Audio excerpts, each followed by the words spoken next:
డబ్బు, అనారోగ్యం, ఉద్యోగం, వ్యాపారం, అప్పులతో బాధపడుతున్నారా? మీకోసమే లాంచ్ యువర్ ఫ్యూచర్ ప్రోగ్రామ్.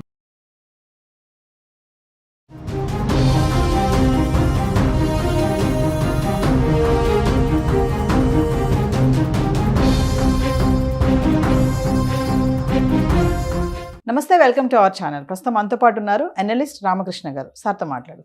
నమస్తే సార్. నమస్కారం అమ్మా. సార్, ట్రంప్ బాధ్యతలు చేపట్టాక మరి చాలా మార్పులు వస్తున్నాయి. ఆల్రెడీ ఎన్నికైనప్పటి నుంచే కొన్ని రెస్ట్రిక్షన్స్తో రావడం అయితే మనం చూసాం. మరి ఇప్పుడు బాధ్యతలు చేపట్టాక H1B visa, birth right, citizenship, మరి ఇవన్నీ కొంచెం టెన్షన్గానే ఉన్నాయి. అంటే మన వాళ్ళు అక్కడికి ఇప్పుడు వెళ్ళొచ్చా, అక్కడ ఉన్న వాళ్ళ సంగతి ఏంటి, వెళ్ళే వాళ్ళ సంగతి ఏంటి, వెళ్ళాలనుకున్న వాళ్ళ సంగతి ఏంటి, ఒక్కసారి వీటన్నిటి గురించి. అయితే ఎంతకాలం ఏమవుతుంది అని స్పెక్యులేషన్స్, ఊహాగానాలు అవన్నీ అంటే వాటన్నిటికి తెరబడింది. సంతోషం. రాగానే ఇదేదో సినిమా ఇంట్రడక్షన్లో హీరో వస్తాడు చూడండి, వచ్చిన వెంటనే దడ ఇంట్రడక్షన్ ఫైట్ ఎలా ఉంటుందో ట్రంప్ 2.2 ఆల్మోస్ట్ అలాగే ఉంది. ఎగ్జిక్యూటివ్ ఆర్డర్స్ పైన అసలు ఒకసారి దడ మీరు ఆ వీడియో కానీ చూసారంటే వాడు వచ్చి చెప్తాడు, ఇదిగో ఇది ఇలా ఉంది అంటే అంతే కదా, అసలు ఇది ఎందుకు ఉంది, ఇప్పుడు పోయింది, వెళ్ళిపో అని చెప్పేసి ఆయన చాలా అదే చెప్పే కదా, సినిమా ఇంట్రడక్షన్ ఫైట్ ఎలా ఉంటుందో అలాగే ఎగ్జాక్ట్లీ అయింది. పొలిటికల్ ఇంట్రడక్షన్ ఫైట్ అనమాట ఇది. సో ఆయన చాలా క్లియర్ ఉన్నారు, నేనేమనుకుంటున్నాను అవన్నీ నేను చేస్తున్నాను లేదా చేసి చూపిస్తున్నాను అన్నట్టుగా ఆయన స్టార్ట్ చేశారు.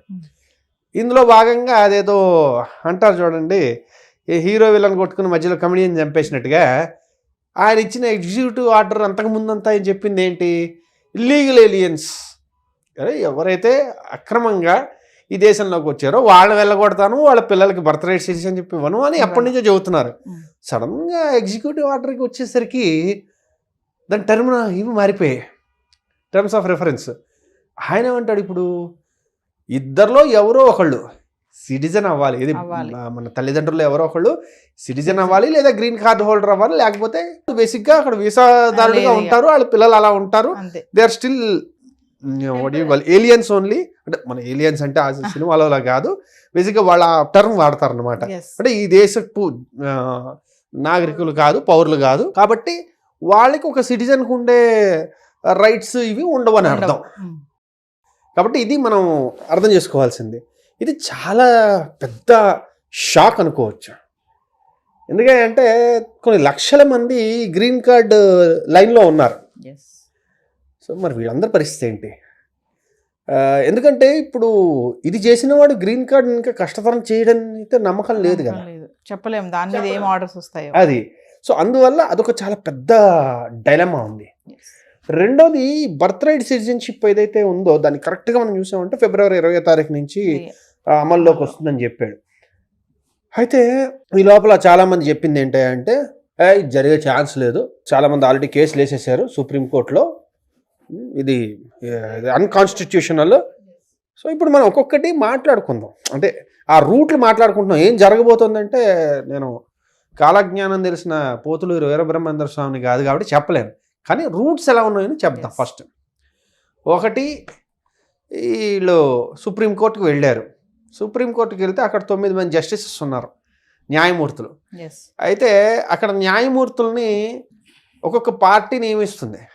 అంటే ఒక్కొక్క ప్రెసిడెంట్, పార్టీ అండంగా అంటే ఒక్కొక్క ప్రెసిడెంట్, రిపబ్లికన్ ప్రెసిడెంటా, డెమోక్రాటిక్ ప్రెసిడెంటా వాళ్ళు నియమిస్తారు. జనరల్గా వాళ్ళు కొంచెం ఆ పార్టీకి తగ్గట్టు అంటే ఆ ఆలోచన ధోరణికి కొంచెం సింపథెటిక్గా ఉంటారు. ఏదో మొత్తం అంతా ఏదో సినిమాలో చూపించినట్టు అలా అని కాదు, వారు ఆ ఆలోచన ధోరణికి వాళ్ళు కొంచెం సింపథెటిక్గా ఉంటారు. ఆ రకంగా చూసుకుంటే ఇప్పుడు ఉన్న 9 మందిలో 6 రిపబ్లికన్ జడ్జెస్, ఓకేనండి, న్యాయమూర్తులు.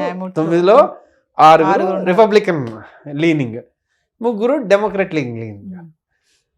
సరే వెళ్ళారు సుప్రీంకోర్టులో, వాళ్ళకే తీర్పు ఇచ్చారు. కరెక్టే ఇచ్చిన ఆర్డర్ కరెక్ట్ అన్నారనుకోండి, అంటే వాట్ ఎవర్ లీగల్ టెర్మినాలజీలో అయిపోయింది, ఇంక మనం ఇంకేం మాట్లాడక్కర్లేదు. చాలామంది పెట్టేబేడ సర్దుకుని ఇంక వెనక్కి వచ్చేయాల్సి ఉంటుంది. లేదు వాళ్ళు ఇది కాదు చెల్లదు, ఇది ఓన్లీ ఇల్లీగల్ ఏలియన్స్కి మాత్రమే చెల్లుతుంది, వీళ్ళకి కాదు అన్నారనుకోండి, అప్పుడు దాన్ని ఆల్టర్నేటివ్గా వాళ్ళు ఏం చేస్తారంటే మనం ఎదురు చూడాలి. ఎందుకంటే ఇదంతా ఒక స్టెప్ బై స్టెప్ నడుస్తోంది. ఇప్పుడు ఆయన చెప్పాడు, పులి మీద పుట్టలాగా సడన్గా ఇది కొత్తగా వచ్చింది, వచ్చిన దాన్ని ఇది మనం ముందు హ్యాండిల్ చేయాలి. ఇది అక్కడికి వెళ్ళిన తర్వాత వాళ్ళు చెప్పిన దాన్ని బట్టి మళ్ళీ వీళ్ళు నెక్స్ట్ ఇంకేం చేస్తారో చూడాలి. సో ఇది ఫస్ట్ ఒకటి Yeah. లీగల్ రూట్లో ఎస్ అయితే ఒకటి, నో అయితే ఒకటి. సరే లీగల్లో రిజెక్ట్ చేశారు, అప్పుడు ఏం చేయాల్సి ఉంటుంది? ఈయన కాన్స్టిట్యూషన్ మార్చాల్సి ఉంటుంది. అంత ఈజీ ఏం కాదు. 2 హౌసుల్లోనూ 2/3 మెజారిటీ రావాలి.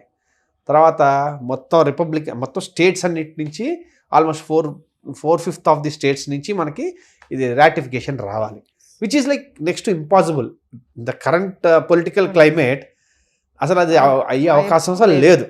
సో అసంభవం అనొచ్చు. కాబట్టి అదైతే లేదు ఇంకా. సో ఏమైనా చేస్తే విత్ ఇన్ ది లీగల్ బౌండరీస్లో ఏమైనా మళ్ళీ చిన్న మార్పులు చేయొచ్చు. అది ఏదో ఉంది, వెన్ యూ కాంట్ కన్ఫ్యూజ్ అని ఒకటి ఉంది. అలాగా ఇప్పుడు ఆయన వీళ్ళందరినీ అవుట్ రైట్గా క్యాన్సిల్ చేయకపోతే ఇంకేమైనా డీలే టాక్టిక్స్ ఏమైనా వాడచ్చు. వాడడం వల్ల ఇప్పుడు అది వాళ్ళ చేతిలోనే ఉంది కదా.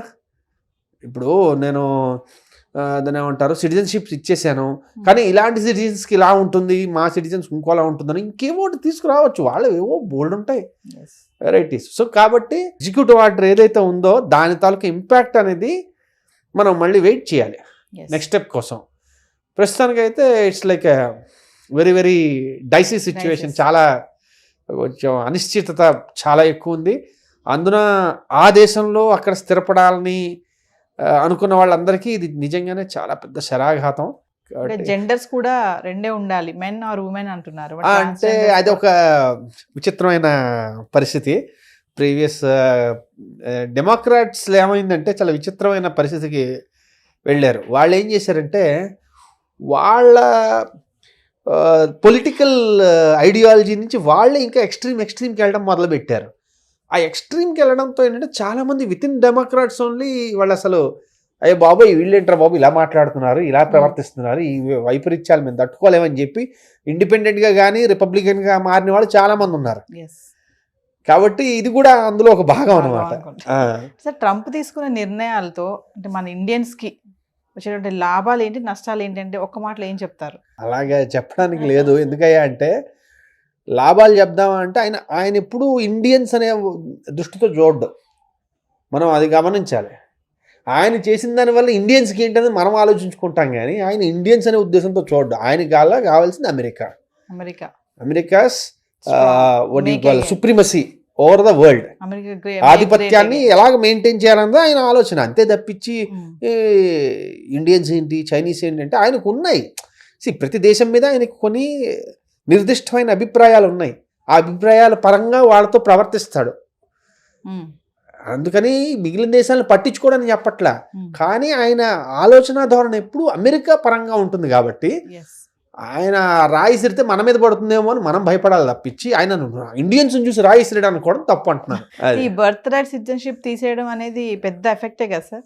మేజర్లీ చూసుకుంటే ఇది ఒక రకమైన స్కామ్ లాగా కూడా ఇంతకుముందు ఒకసారి అనుకున్నాం. ఒక పెద్ద స్కామ్ లాగా కూడా ఈ బర్త్ టూరిజం అని చెప్పేసి ఒకటి నడిపించారు, చెప్పినట్టున్నా ఇంతకుముందు ఒకసారి అక్కడికి వెళ్ళి కనడం. సో దానికోసం స్పెషల్గా ఇవి ఉంటాయి అన్నమాట ఏజెన్సీలు. సో మేజర్లీ మెక్సికన్స్, ఇండియన్స్ వీటిని బాగా వాడుకున్నారు. సో అందువల్ల ఇది ఇంకొకటి ఏంటంటే ఈ సిటిజన్షిప్ రావడం ఏంటి అంటే అదొక ప్రెస్టీజ్ పాయింట్ కూడా అన్నమాట. చాలామంది ఆ ప్రెస్టీజ్ కోసం వెళ్తూ ఉంటారు. ఏదో వాళ్ళు ఉండేది ఇండియాలోనే ఉంటారు, అంతా చేస్తుంటారు, కానీ మా అబ్బాయి అమెరికన్ సిటిజన్ తెలుసా అని చెప్పుకోవడానికి అదొక ఫీలింగ్, ప్రెస్టీజ్. అంతే. Thank you sir. ఓకేనమ్మా.